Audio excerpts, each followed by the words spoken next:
Welcome back to the Logical Idiots podcast. We have a pretty heated episode today. We literally 30 minutes before we started recording, me and Grant were arguing a bunch about the time of this. Already we were starting about that. Oh Uh, yeah. I have a lot of stuff that I was angry about today. First off, I'm gonna run you through. I'm not gonna tell you the big thing that happened yet. I'm gonna wait for just a few more minutes into that. But I went to a pizza place. I'm not gonna name which one because this isn't the pizza place's fault.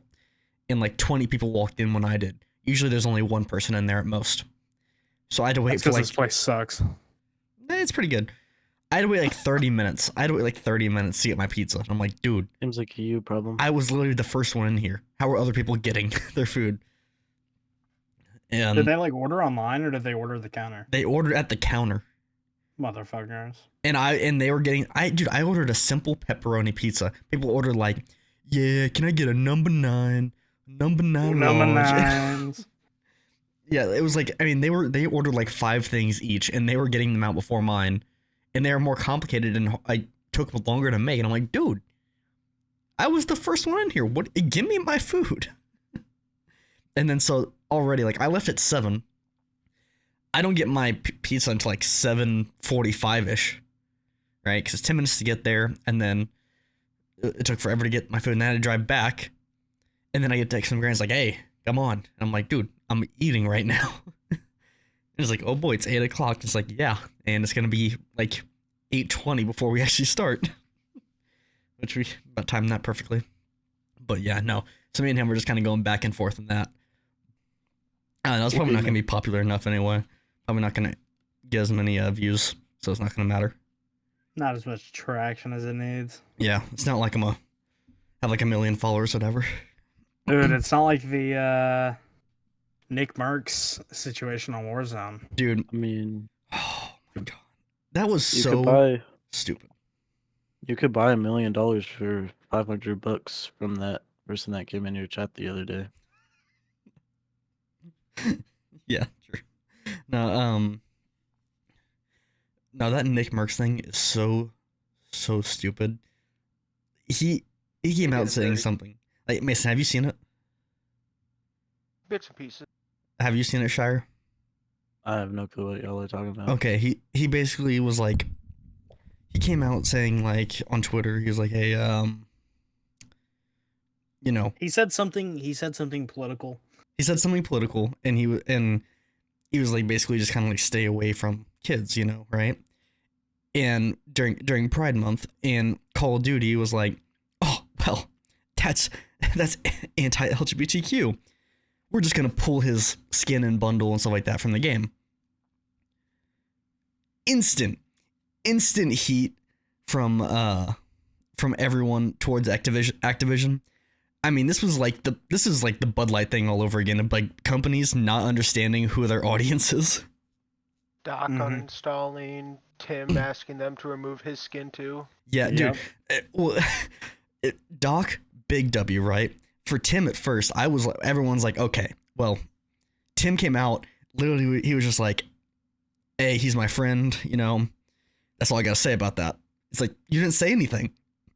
You said absolutely nothing. He got heat from that too. And then he's like, you know what, just pull it out. When you really think about it, though, just saying he's my friend, that's enough for a lot of people. Yeah. But I mean, like, he's like, yeah, I had a 30-minute conversation with him. You know, I've been friends with him for a while. You know, it sucks, but that's all I got to say about that. It's like, I mean, this was like right after Doc goes, okay, we're just going to boycott the game. And he's just like, it sucks. You know, he's my friend. And so everyone's like, okay, well, dude, bro, what are you doing? That's just kind of like, everyone's like, well, he just only cares about his money, which is somewhat true. And then he's like, you know what? Screw it. Pull my skin out too. If you're gonna pull his out, we got in together. Might as well get out. Yep. I was like, there you go. There's some big W's. And yeah, no, Activision. Standing up for your friends. It's very, very admirable, I would say, especially from Tim to pull a skin like that. Yeah, Because I mean, you got to think about, like, realistically, everyone is a politician now. True. Because cancel, like, because of how prevalent, like, in quotes, cancel culture is. Mm-hmm. I mean, you have to be so careful. Yeah. And to do the things that Tim did, knowing that, like, there's probably a decent portion of people who might have watched him that probably won't in the future because of this. Yeah, and that's fair. Like, I genuinely, like, I'm proud of him for it. But I'm just saying, Doc, like, I think Doc took like the bigger W here, like W Tim, W Nick Merckx. But I think Doc took the biggest W here because he's just like, screw it, you know what? Like, I made money without your game. I'll make money still without it. I don't need you until you bring it back or until you apologize publicly. Mm-hmm. You're done. And then he has a huge follower base, so people are gonna do the same thing. Like they're Yeah, but as big as a streamer as Doc is, and as much of a loyal following he has, I guarantee it will not make a dent in their income. Activision will not notice. Well, here's the thing you gotta notice, right? One, people already hate the game. I'm not sure if you noticed that. But people like the people who hate the game the most are the people who play it the most. Exactly. And Warzone 2 is objectively not as good as Warzone 1. Yeah. And you also got to think about this too. It's not just Doc's chat, it's also Nick Merckx and now Tim's as well. And then now all the people that are looking at this that weren't part of the chat are like, oh, okay, this is stupid. And now they're pulling out too.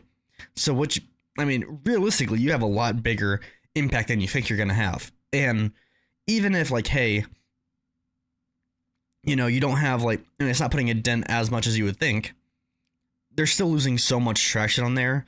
They're paying for the servers to be up, and now you have people who aren't buying content, they aren't playing the game, and you're like, okay, it's going to back them into a corner where, okay, we just have to back down. We have to put it back up. I doubt it.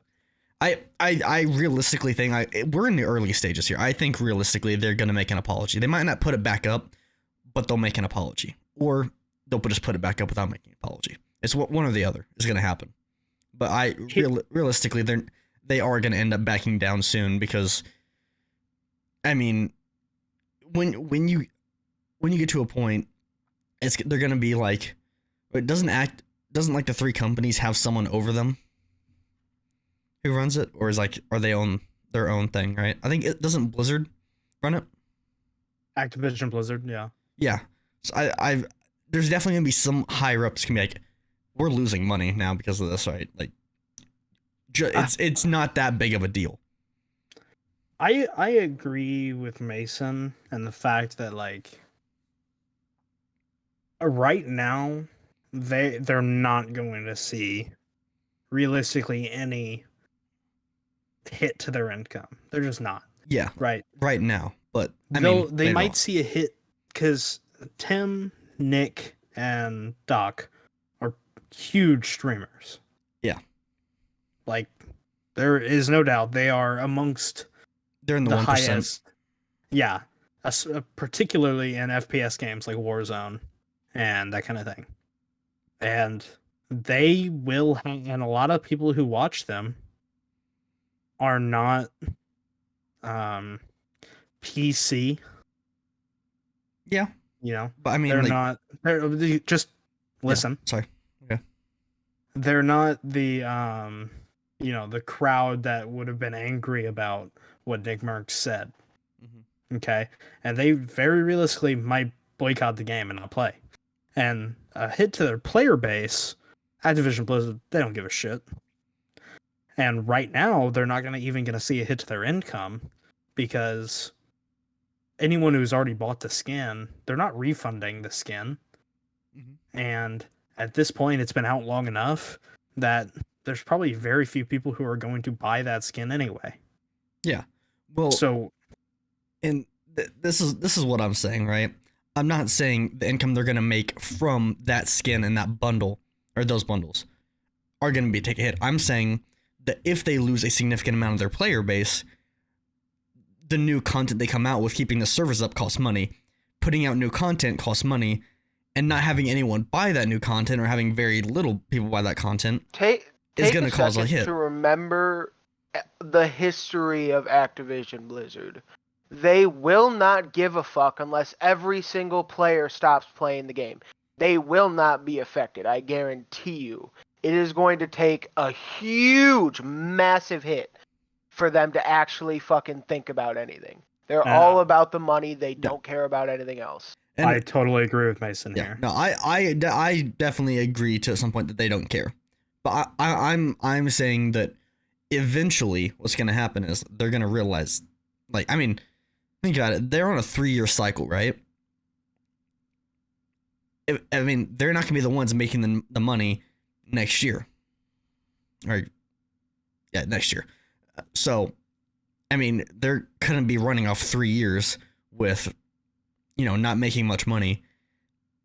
They need that player base. Eventually they'll make an apology. I'm not saying it's going to happen in a few months, maybe even this year, but eventually they will. I mean, if they get enough people to be like, it was a bad game anyways, I was waiting for the next one. Like, they're going to lose a significant amount of players, guaranteed. Well, look at it like Overwatch for a second, because like with Overwatch 2, that's a huge fucking travesty.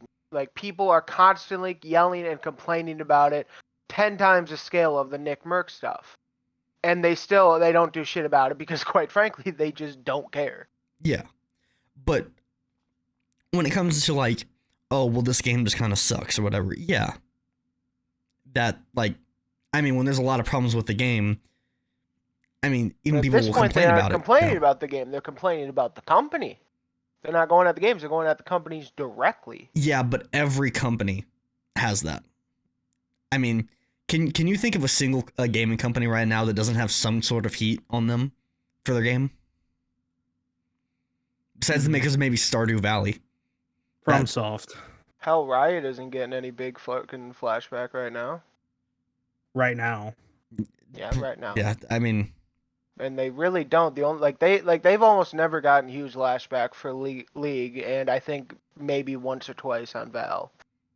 well, I'm not meaning like pretty consistently. And I'm not meaning like huge backlash. I'm saying just like some sort of things where people are complaining about their games and are like, well, this company doesn't care. I mean, like even Psyonix are like, fix your servers, like they literally just did an MMR thing the other day, and everyone, like, even though everyone had literally been asking for it for, I mean, a few seasons, they come out with it and everyone goes, I don't like it, change it back. So they changed it back, and now everyone's complaining about they changed it back. Like, people are just like always complaining about something with games. But when you have a controversy where it's like you have big names in those communities who are like, this is just not okay. I mean, like you like the company screws them over. Now you have an army of people who are just like, I didn't really like the game anyway. All these complaints, like, okay, this is honestly perfect. I now have something else to do. I can go play a different game because I don't feel responsible to keep playing this game just for the next one. I don't know. I think you're overestimating gamers' commitment to, actually making a stand. And that depends on like, and I'm not talking about just like specifically just gamers. I'm saying like chats in specific, because I mean, I know, like, if I'm playing in a game or whatever, yeah, sure, I could say something, people wouldn't care. You talk to a chat, they'll listen. All right. I mean, a lot of chatters are loyal. I mean, look at Shire right here, right? True. Like, chatters can grow into some of your best friends. And I don't think y'all realize just how loyal some people can be. Yeah, but the issue within is the community. that number of very loyal people, no matter how big the community, there's going to be people who pretend to be that loyal, but there's going to be very few who actually try to do anything about it. True. But I still think they will end up, like, I'm not saying that they're going to be, like, go bankrupt from this. I'm just saying eventually something's going to happen where they're like, okay, let's just, like, either apologize or just put the bundle back on because it's not worth the effort. I know, but that's my point, is that it is nowhere near enough of a scale for them to even consider apologizing. Yeah, Maybe. I agree. Maybe. I think we're in an era. Yeah, we're definitely beyond the golden era of video games, Oh, well past it. and there isn't. I don't think there's a company that, like a big AAA company, that if they put out a game and like literally no one bought it, they wouldn't just put out another game of equally poor quality the next year. Yeah. No, I think the golden age of gaming ended in 2015. 2015 was the last good year of gaming because that's when you had Rocket League, Siege, and a few other games come out when they were really good. And then now it's just like they're old. No good game has really come out since then. I don't know. The only good games that come out are solo or Literally. like solo story games. Well, and, not Jedi Survivor. yeah. I have my own grievances with this right now. Grant, you know how I said the other day, hey, it's gotten better? Yeah. That was a bold-faced lie. I assumed it was. Cool, because I thought it had, because I wasn't on Kobo. I get to Kobo, and I mean, either one or two things happens, right? My game crashes before I even load in. I load in, play for a few minutes, my game crashes. I don't crash, and I'm just extremely laggy to the point where I have to lower all my quality in my video just to be able to move around without lagging semi-frequently. Mm-hmm. It's bad, dude. Like, I always want, like, I'm one of those ones where, like, I want a game that I've been looking forward to come out. But if it's going to be this poor quality where I have a good computer, right? If I can't run my game on, like, decent, like, good settings, like, just even the default settings that you put it on, not even the highest settings, right? The default settings, if your game is so poorly optimized to where your default settings is not manageable with most systems, that is a problem. Yeah, that's a problem. Yeah, there have literally been people where like they played Jedi Survivor and it broke their computer. They had to get it fixed. Like, I was looking at the thing. I was like, you know what, this is gonna be game of the year, and now I'm just like, it would have been game of the year if they had actually made an effort to, I don't know, make it playable. Mm-hmm. Not to mention the first one was way better in story, like story and just gameplay in general, in my opinion. I think the only two things I really like about the game are the different things you can do with lightsabers and making it feel more smooth. That's about it. Oh, like the different like styles. Different styles, and it just feels more natural in movement than the first one. In the first one, it felt like it was very, almost RuneScape-ish, where it's like you have a set number of moves, and it's like this way, not as like, it's like very programmed, right? But in this game, it feels more how a normal person would move around, Mm-hmm. and not like robotic. Yeah. So it's a lot more fluid in the movement. I do really enjoy that part. I think that part's a really great thing that they did. But it has its fair share of problems. Story's pretty boring up until like even Shire said like 80% of the way through. The game is forever long. There's so much to explore, which usually I'd be like, so much to explore, let's go. But it's so much to explore, and then you get to a point where like, I can't go any further, and then you forget about the way. Because you can't go any further because you have to progress further to the game, and like half the stuff you can't even get into like almost the final boss fight. And then you're like, oh, I don't even want to go back at this point, I'm about to beat the game. Yeah. It's like, it is a completionist nightmare. If you are a person who wants to 100% a game, good luck. It is like Arkham Knight level of bad, where like you have like the 200 plus Riddler token thing or trophies you need to get, and they're just in obscure areas that are just so annoying to go through. I've never 100% completed that game because I just could not be bothered to do the Riddle ones. It's like I didn't complete the Riddler boss fight and do all that because like 200 I think the exact number was like 219 trophies, all around the map, and just like in hidden locations. And it wasn't like It wasn't like, oh, you just need to grab them. I mean, it was like you had to do puzzles to get them. That's like doomsday scenario for me because I'm a completionist. Exactly. And like you have if you get 100%, you have a really cool ending. And I was like, sick.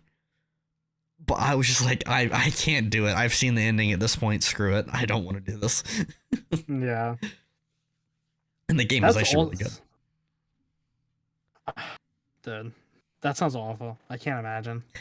I wish I could just have done a video series. I'm not even kidding, right? If I did a YouTube video series over Jedi Survivor, right? If it actually ran smoothly, there would be probably 100 episodes. Because I just would try to roam. I honestly roam around trying to find stuff until you get to a point where I'm like, let's just do the main mission. I can't do this anymore. Because they're running this stuff where it's like, oh, well, you need this ability you don't get till 90% of the way through the game. It's like, why is it on the second map in the game? Like, yeah, it's a nightmare. I think realistically the game is really good. Besides Kobo is the biggest problem for the game because it is this huge open world map that it doesn't load in chunks like you would think a normal game would. It just loads in all at once, which is why it's so laggy. It's just there was no thought really behind making Kobo, in my opinion. Yeah, that sounds like just poor design. It really was, and like, there's so many things I like about the game, but I'm a big fan of customization, but in my opinion, the game has too much customization for everything except lightsabers, right? Because they went from like you could customize the Mantis, which is the spaceship or the whatever, right? And then you had the lightsaber, and that's all you had to customize in the first game. Now it's like, well, you don't have the Mantis anymore, but you can customize the hair, the facial hair, the shirt, the jacket, the clothes, like everything about the clothes, right? Every single thing. And then it's like, now you can customize BD1, how he looks. You can customize a lightsaber again, but you have even less and less cooler designs you can do, which look awful. Like Dathomir's ones last game were sick. This game, it's like, oh, these look awful. The only one that looks good is the Obi-Wan Kenobi one, and guess what you don't have? And I cannot find it anywhere. And then can't stop seeing memes of 50 Cal Kestis. I know, right? I love it. Carl Coors Light Kestis. Cal Coors Light Kestis. That's yeah. my bad. No, and Carl sounds better though. Yeah, I forgot about the gun too. You also have the gun that you can customize. But now you also have the different like color packs that you can get, which you have to find throughout the game as well. And so you'll be going through, it's like, please be a lightsaber hilt or something like that. And it's like really tedious. It's like facial hair, paint, and it's like, ugh. He speaks. Yeah, no, dude, it's just that's part. I love customization, but when you have too much customization, which this game has, no. I felt like last game didn't have. I felt like it had a decent amount of customization, not everything, but this game has way too much. And the stuff that you actually want to customize, you have nothing cool with, right? And then, oh man, there's so many problems. Like genuinely. Does it like legitimately ruin the game for you? Yes. Yes. Like, I mean, I was playing it earlier today and I was like, man, this is so laggy. I genuinely don't even want to keep playing this game. I had been waiting when I played Fallen Order. I played it probably 7+ times. I love that game. I absolutely adore that game. It's one of my favorite games of all time. Played it quite a few times. Yeah. And I've been like waiting for this game. I loved it. I was so excited. We got the High Republic era villain. And then the story is just like mid. The game's forever long. The maps are just so tedious to get through. I don't know. I've been explore. seeing a lot of. I haven't played it yet, but I've been seeing a lot of good things about their story. Well, no. Here's the thing, right? Some They parts were all lies. Some parts of the story good. was good. It's just so long. It's Mason. Here's what you gotta think, right? Let's put this in like The Office terms, right? You know how you have some great clips and like funny bits from The Office, right? but you have to weed through like 80 hours of cringe. That's what the story is like. Okay, I don't know if there's that much.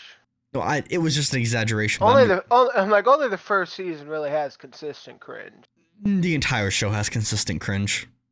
Yeah, Yeah, I any agree. other cringe is fucking But like, good comedy cringe. but like, you know how you just have like cringe in a lot of shows, but then you have like bits and pieces of each episode or some episodes where it's like, is it really funny? That's the way the story is, where you have to weed through, like, you'll play like 10 hours of the game, get to a certain, actually a better quote would be like the Daredevil thing, right? A long exposition every episode for like a 5-minute fight at the end where it's really sick, or like an ending thing that's like, oh, this is sick, I can't wait to watch the next episode. Boring part, 50 minutes.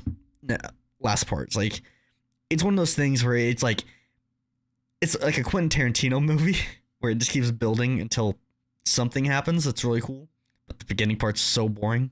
Like I have a lot of problems with this game, and I love Star Wars. I'm a huge Star Wars nerd. If you can't already tell back there, all right. Absolutely adore Star Wars. It's a purchase I really cannot justify for anyone until the game gets good. Like, I've been noticing a lot over the past year that people are losing their patience when it comes to storytelling. Yeah. Because people refuse to let filler be a thing, even though it's been around forever. Some of the greatest fucking movies and stories of all time have quite a bit of filler. Stuff that doesn't matter to the main story, but it matters just for the sake of filling in fucking time. Yeah. And here's the thing, right? I do like story building. I genuinely like story building. But the problem is, have you ever listened to that Trey Parker and Matt Stone when they're at like the college talking about how to write a proper story? I don't think I know who those people are now. The South Park creators. Oh yeah, then I definitely don't know them. Okay. Well, what they were talking about, they're talking about to a college room for writers, right? And they're like, okay, how you need to structure a story is this happens. And because of that, this happens, which then leads to this. Or, but this is the cause of that, right? The problem with so many stories nowadays is exactly what they said you don't want to write about. You don't want to have this happen, and then this happens, and then this happens, and then this happens, and then this happens, and on and on and on, until eventually this happens at the end. And it's like, it's like watching a thing where it's just scene by scene by scene, where nothing's really happening. It's just kind of going through. It's going through a story, but actions have no consequences. Nothing is building on top of each other. It's just like, it's like watching an average day of someone's life. And I feel like a lot of writers nowadays just haven't really been building the good storytelling in either games and movies, even in some TV shows. I mean, like, look at what happened with The Flash, dude. Yeah, but that's kind of different because that's True. Comic book, TV show, funding dwindling. True. Ideas waning. Not just that, half the people that complain about the Flash forget that if he did just solve every fucking thing instantly, there wouldn't be a show to fucking have in the first place. Oh, and I'm not talking about like he should defeat a villain instantly. So now that it's I'm just saying over, I like, keep seeing a bunch of fucking TikTok shit. All the 40K fucking comments are all like, "Oh my god, goated show, miss it, recipe." I've been defending this shit for years, and all of you fuckers have been complaining about it because of like 2 low points. Every show has a low point, Whoa! and yet you guys let the whole whoa. show ride about it. No, don't you fucking start. No, it has no. 2 major low points. What and are the that 2 is major it. low points in your opinion? We Are the Flash, and the CGI in seasons 4 and 5. The CGI was Okay. pretty bad. Yeah. The CGI was really bad. it was I have awful. never denied it. When Yeah. they brought the elementals out, or whatever the fuck, the forces, they looked like shit. I can't deny that. Yeah. But the storytelling has always been great. The actors have always been putting their whole fucking heart and soul into it, especially Grant Gustin. Could not agree more. He's dedicated his life, and he is, in my head, the Flash. There is no one that is a better Flash in my mind. And here's the thing, Totally right? agree. I don't put any of this on the actors. The first three Definitely seasons were fantastic. The first seasons were great. The problem is writing it. You get to a point where you have like they started off the first season by putting his biggest enemy as the villain, and then defeating him in the first season. Defeating him in quotes. In quotes, yes. Where he returns plenty of times, sure. But you know, I feel like he hasn't had as big of an impact as he did in the first season, right? Definitely not, but the whole point of Eobard Thawne is to consistently come back and fuck up Barry's life. Yeah, He's always gonna be there to fuck him up. Yeah, no. And I also think on particularly comic book TV shows, you have to come out swinging. Yeah. You can't come out slow. It can't be a slow burn. It cannot be the first season of Game of Thrones. True. In comic book. Yeah, you know what? True. Can't. Yeah, I agree. It's not feasible for a comic book show to be like that. You have to come out with heat, hot, heavy, and hard. Yeah. Okay. And that's a good example of the storytelling thing again. If I want to kind of call back to it, is Game of Thrones, right? Look at how much they were building on top of each thing over and over again. These actions led to these led to this. It wasn't this happens and this happens and this happens. It was this happens because this happened and all this stuff. And that's what made it a great show. The first season might have been bad because it was doing a little bit of building, so that the rest, like 2 through 8, were goated up until the last part of it. 8 was not goated. The first half of season 8 was goated. The second half was not. The first half was legitimately two of their best episodes they've ever had in that show. The night before the Night King and then the fight with the Night King, like those 2 episodes, literally some of their best works. Because now you had all these characters who had so much baggage, so many characters who hadn't seen each other in years. You'd seen them grow, hadn't seen each other since they were like kids, or like at least 8 years. Now meeting up again, telling all their stories, preparing for a fight they're probably not going to win. They're going to die in, you know. Everyone's scared for their life. They're just there to kind of, you know, like, okay, well, it was nice seeing you again. And then you have the fight against the Night King. Dude, there is literally nothing more frightening in that entire show than watching I almost said Dathomir, Dothraki riders, like thousands of them are riding in with like torches and stuff like that, and seeing them all go out pretty much like that. Just seeing them dwindle to like nothing instantly. It's like, oh man, dude. That scene right there gave me chills. I genuinely, season 8 gets a lot of hate, but it's only the last half of season 8 that deserves the hate. Because they rushed it. They rushed it, yes, exactly. But okay, yeah, I'd like to call back to what Mason said earlier about a lot of people being really impatient with storytelling right now. And I would like to present a counter argument to that sentiment. While that sentiment I do believe is true, I don't believe it's the main problem, because I think the real problem with storytelling right now can be summarized with the difference between any song and one song. Okay, so think of your favorite song. Okay. Generally, your song is, you know, verse, chorus, blah, blah, blah. Okay, you have a little bit of exposition, and then you get to the real meat and potatoes of your song, right? And then that ends, and now you're back to a little bit of exposition, and you get a little more meat and potatoes. Now, contrast that with the song Tequila.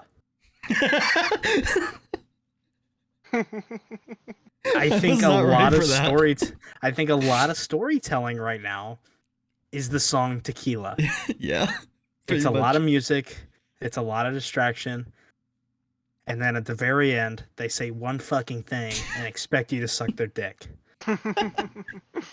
No, and me and Grant were literally just talking about this because we just or he rewatched it while I watched it for the first time, The Hateful Eight, right? And he loves that movie. I think I it do was love that so boring. I did not like it, and y'all can hate me for that. Whatever. I have my own problems with it because it's exactly what we're talking about. It is forever long exposition. Now, I will admit, Quentin Tarantino, he did a good job.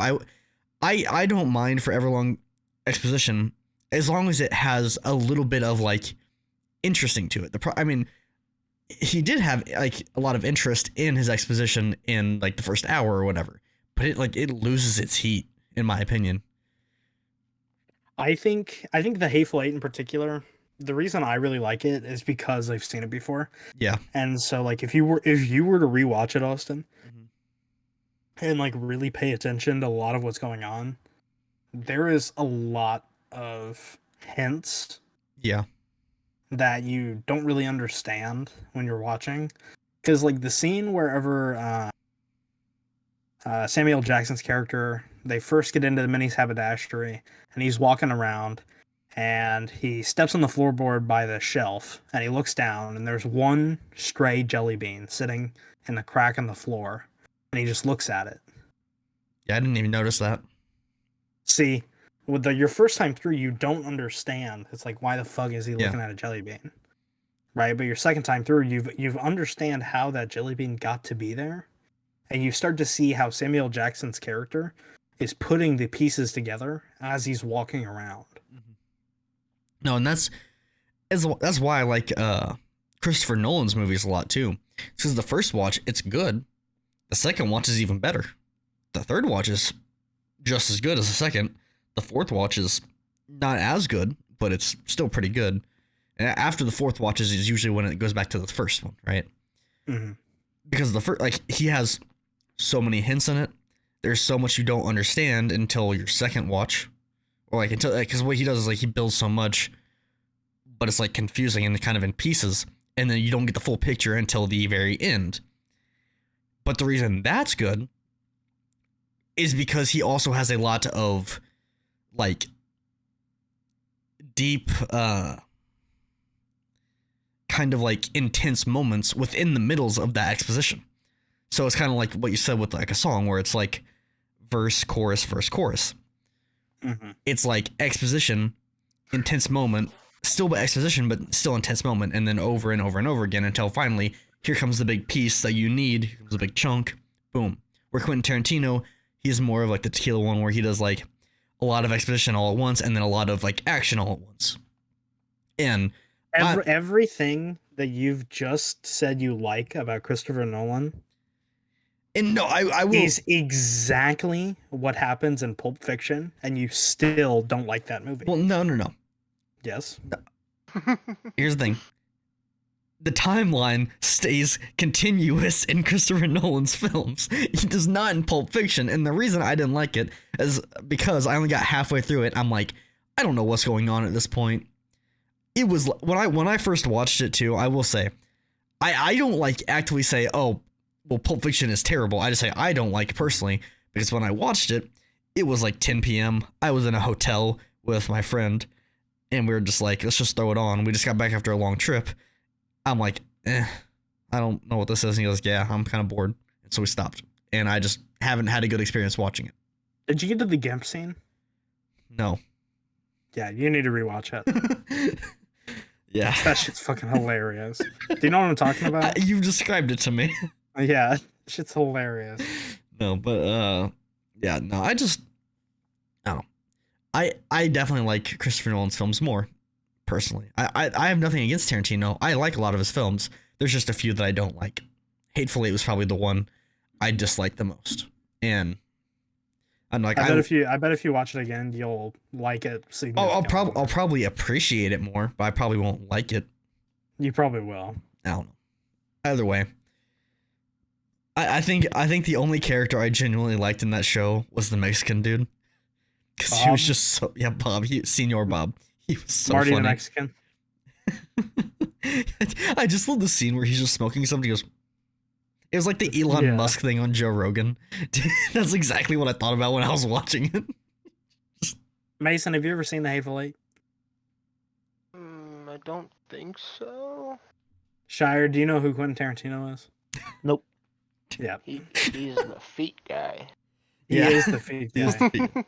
Salma Hayek. God. Calm down. I'm down. Down, boy, down. Horrendous. Down horrendous. She's so hot. She was. No, she's a MILF, dude. Salma Hayek is like supreme, you know. Young gravy, but I'm not like so young gravy that Jane Fonda. Yeah, I don't know how anyone can look at that woman and think, yeah, this is where it's at. No. Yeah, that's. Hey, Grant, you tell you also. She looks like she squirts sawdust.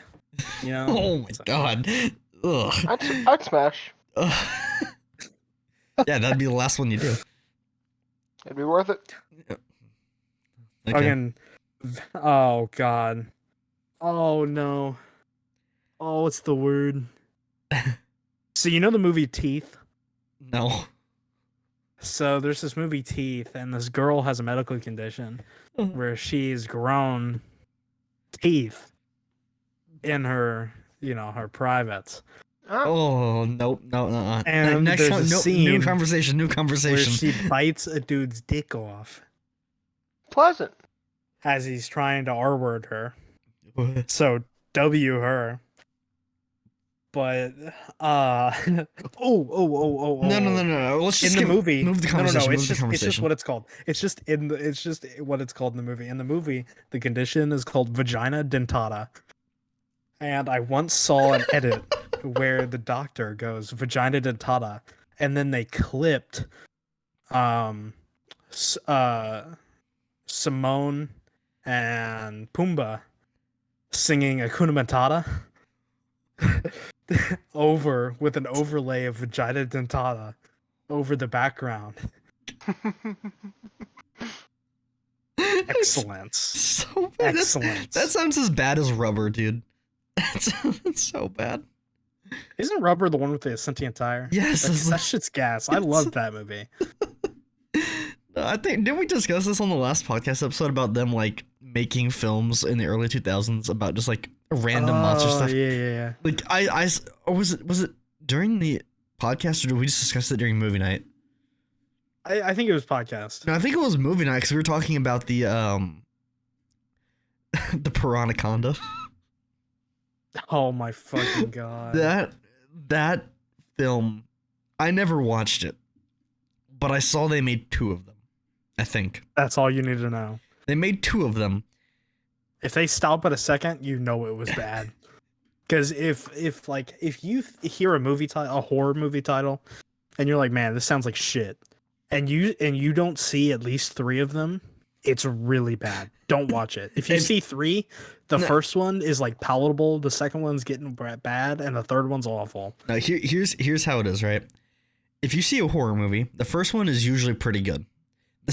If you see they only made 2, means the second one's garbage, right? Yep. If you see they made 3, that means probably pretty decent.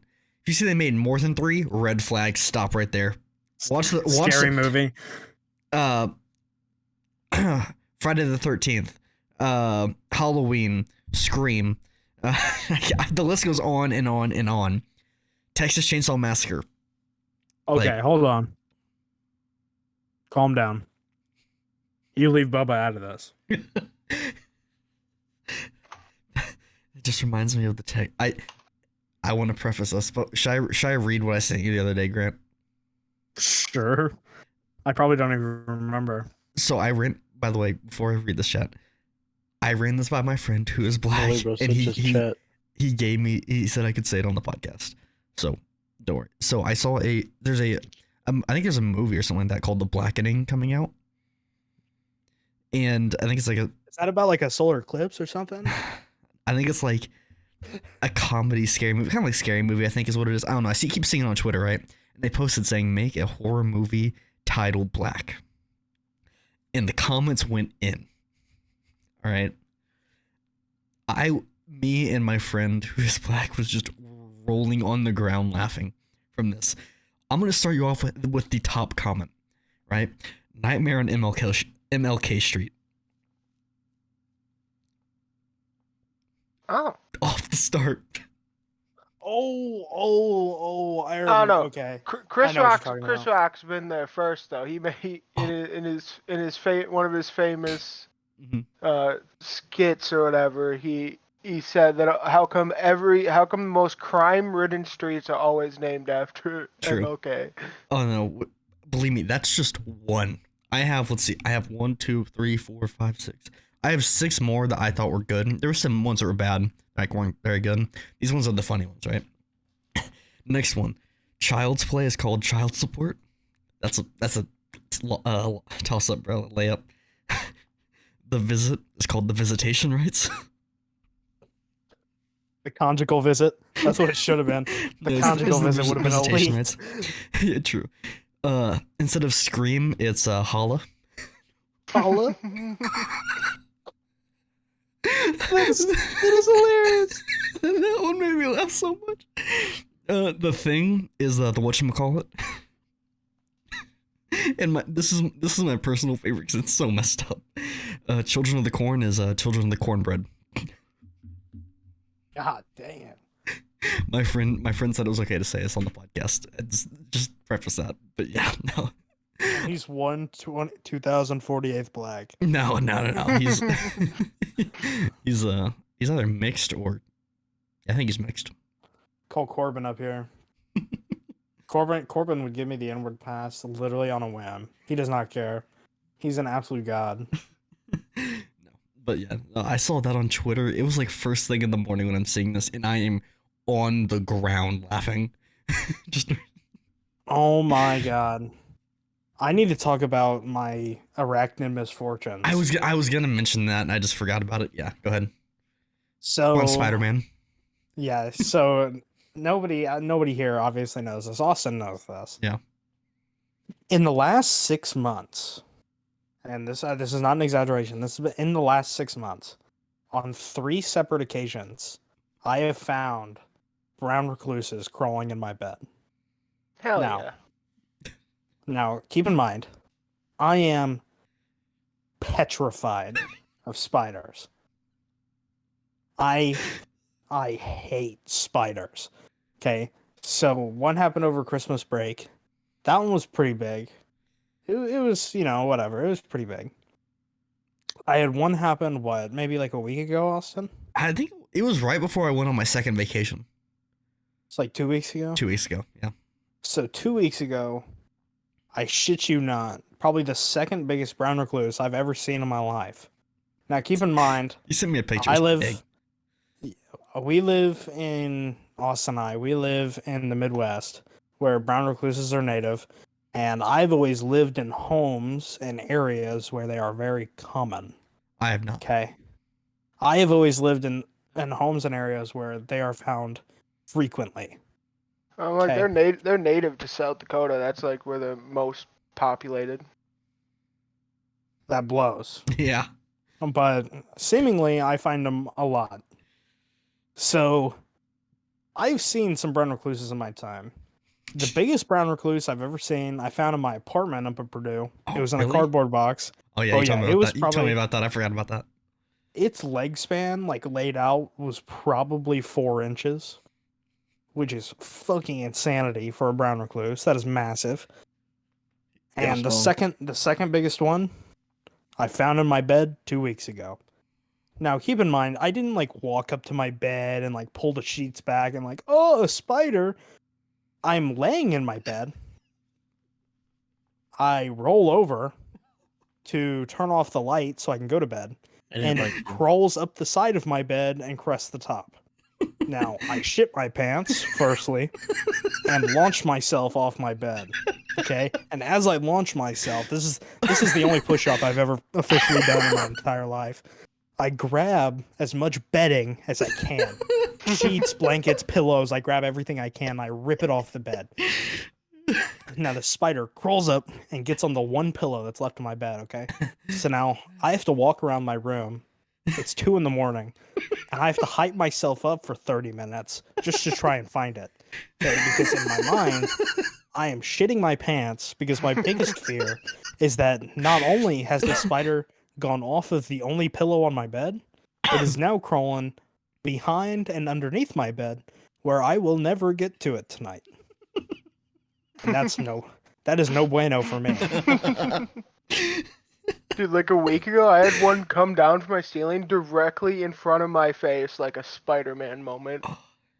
See, Grant's story is beautiful, so I'm gonna wait to tell. I have one more before we end the podcast. I'm gonna tell after Grant finishes his story because this is so beautiful. So it's 2 in the morning, 30 What's minutes of going hyping on? myself up. I start flipping my pillow. I finally get it. I isolate it. I get it onto my bed sheets instead of on my pillow, and I rip that pillow off the bed like a band-aid. You know how that shit is. And I take my 8th grade diploma, like my 8th grade graduation diploma. I take it, and I absolutely mollywop this fucking spider on my bed. Okay, guts everywhere. It looks like Kill Bill on my fucking bed sheets. And this thing, I sent Austin a little video.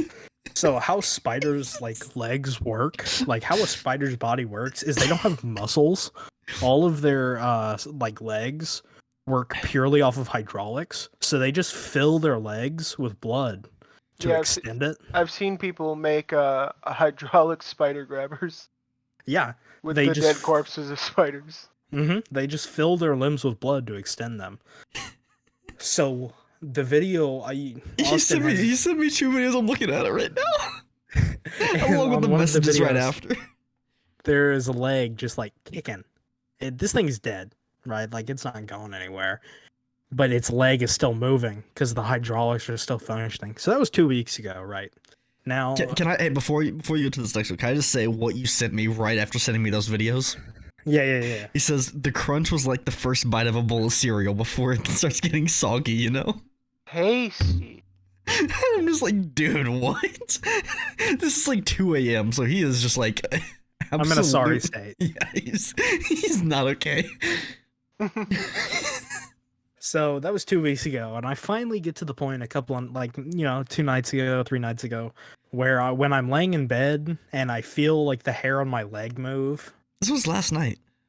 No, this was the first spider 2 weeks ago. Oh yeah, okay, yeah, you're right.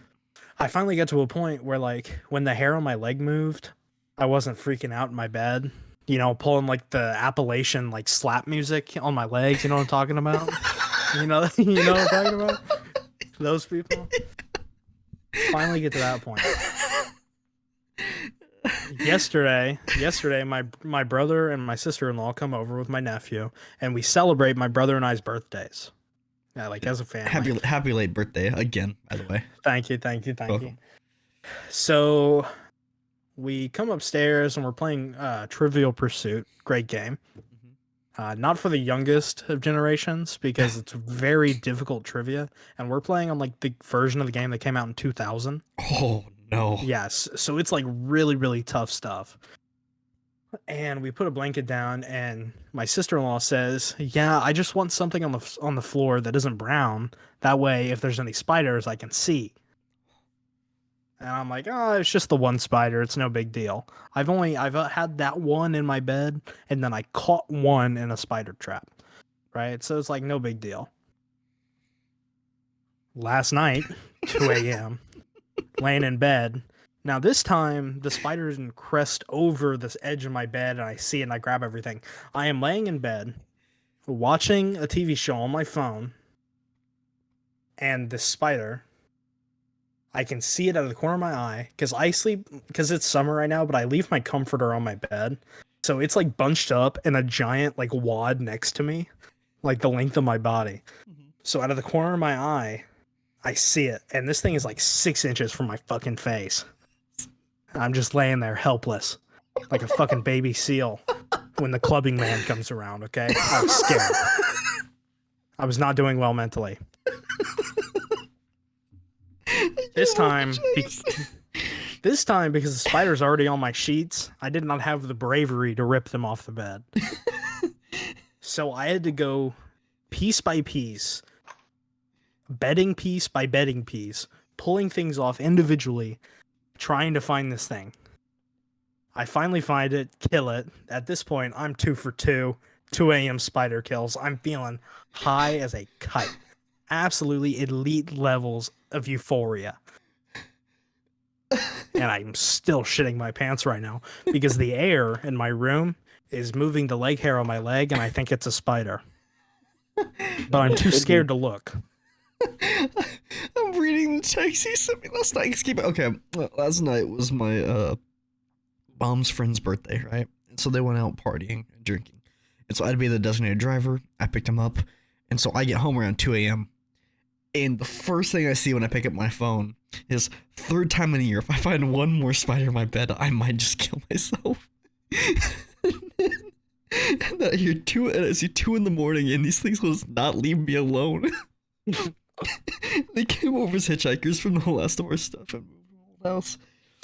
Because we just moved houses, so there's some cardboard boxes, and brown recluses love cardboard. And then I just respond with blood for the blood god. And all I see is I couldn't find this one, and now it's somewhere unknown in my bed. I guess no sleep for me, I suppose. And I'm just like, all right, well, I'm going to bed then. Dude, I had to make a fucking homemade gnat solution because I have a fucking gnat problem in my room right now. So I got a fucking bowl on my fucking desk that reeks of fucking vinegar and the many other things that's in it. And it traps them. They get in there, they get stuck, they die. It works great.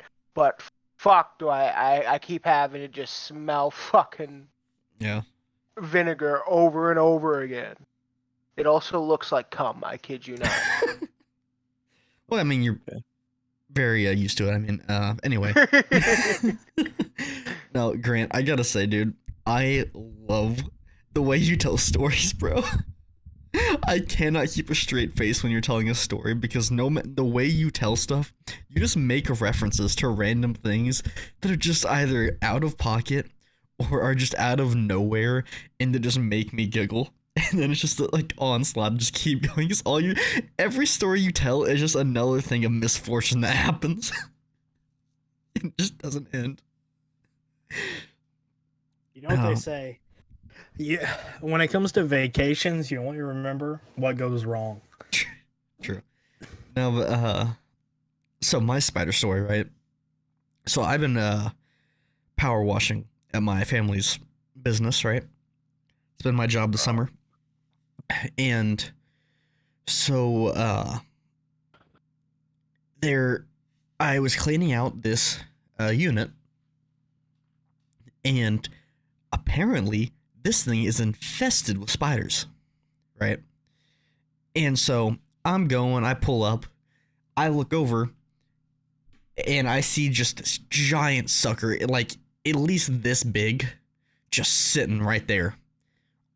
Right on the thing, and I'm just like, probably a huntsman. I was just like, nope. Drive forward a bit more, unpack my stuff. First thing I do, start up the power washer, and I'm just like, I have this little inner monologue. I'm like, let's separate this thing. And I just have this little monologue. I'm like, man, what's the PSI on this thing? And the other part of my brain just like, I don't know, but the spider's not surviving. And I just start lighting up the spider. And next thing I know, like 7 of these other spiders just start crawling out. And I'm just like, it's like you know those memes of it's like you defending off an army to save so your friends can get away. It was that is where like just one starts and all of a sudden just an onslaught and you just start going and going and going. And I killed the last spider. Started a war. Yeah, no. And I killed the last spider, but I didn't know this was gonna be the last spider. And all of a sudden the power washer gets airlock. Oh no. And if you don't know what airlock is, it basically means the power washer kicks off. No You're in a real like it means like there's like air bubbles or whatever inside the hose, whatever, so it has to get all the air out before it can start the water again, right? And anywhere, depending on how bad the airlock is, it can range anywhere from like a minute to 10. And so I'm now going, oh God, this is the first time I've started it. It's going to take 10 minutes to get this thing kicking. If there's any more spiders, I'm just leaving this and I am driving away. So I load up the trailer, look back, no more spiders, thankfully. But I'm like, cool, drive off. I finally like let the airlock go.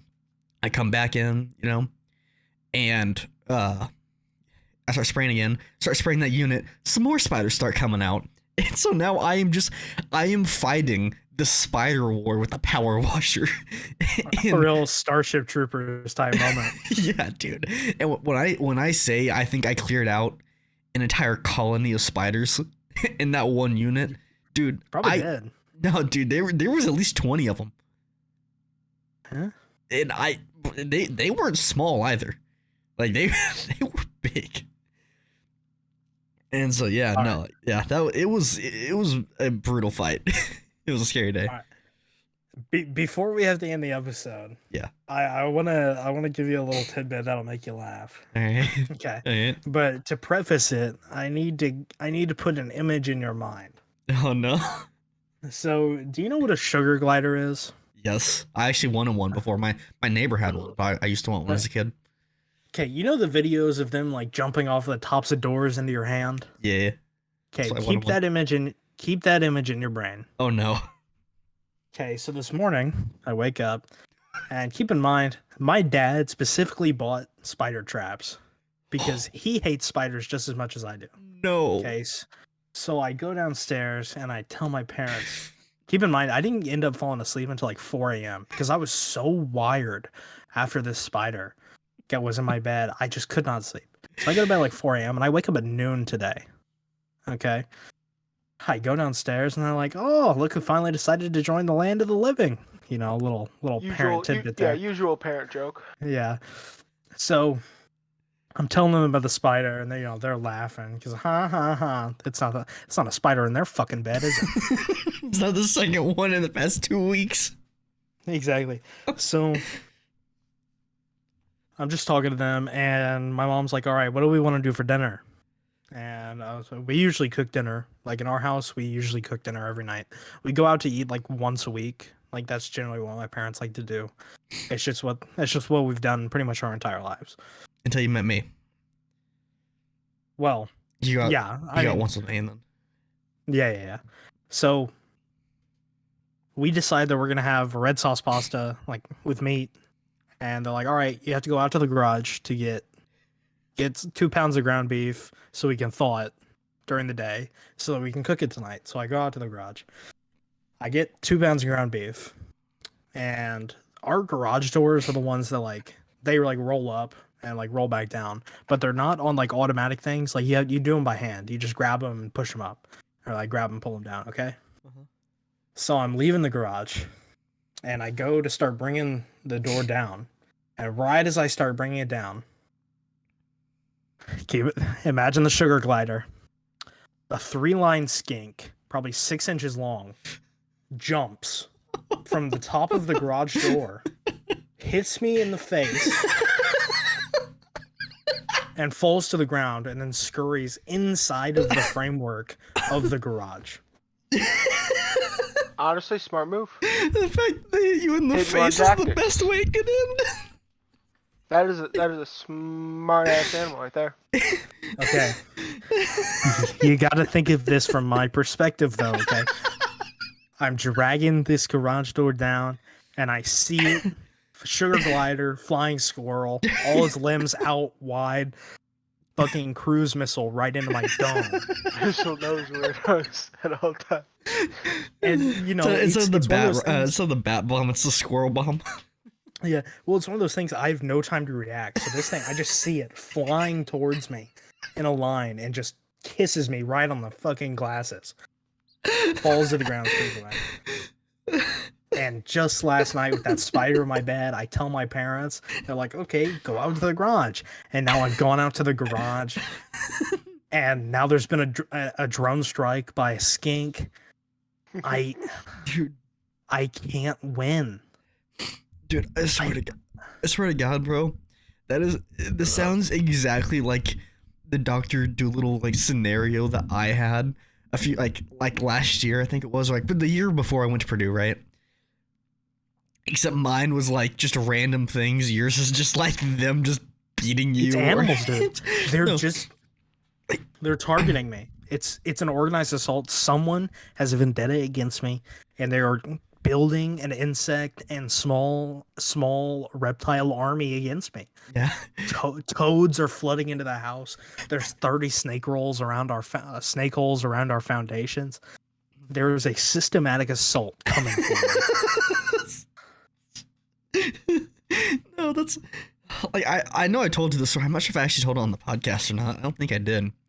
But like, I think we're out of time. well, we can go a little extra. Keep having story after story. I'm sorry. How many it's just stories you got? Save some for next week. This will be the last one. This will be the last one. Well, we're gonna forget about it next week. This was then like we can retell these stories. Yeah, exactly. No, in like my senior year of high school, I was just like, I come back from work, and I swear there'd be a new animal that made no sense to be in my yard, just in my backyard.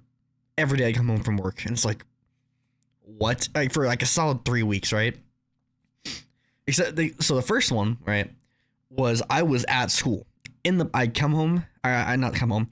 was at school. I walked down to the parking lot, and all of a sudden there is just a dog, just chilling right up, like just sitting right at my driver's side door of my truck. What's up, dog? And I was like, okay, whose dog is this? Right? Nothing. And I was like, okay, sure. Like I didn't know whose dog it was. I didn't see a collar and chain or whatever.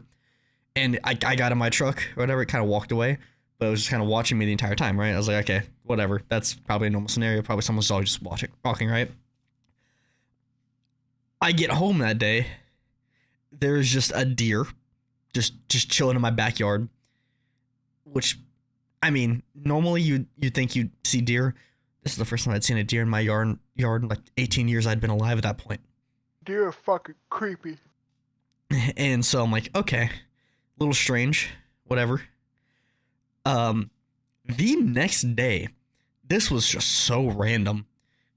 Keep in mind, there's a giant farm, like a cornfield kind of thing, like next to my house. But like, the farm is, I mean, at least 3 miles away.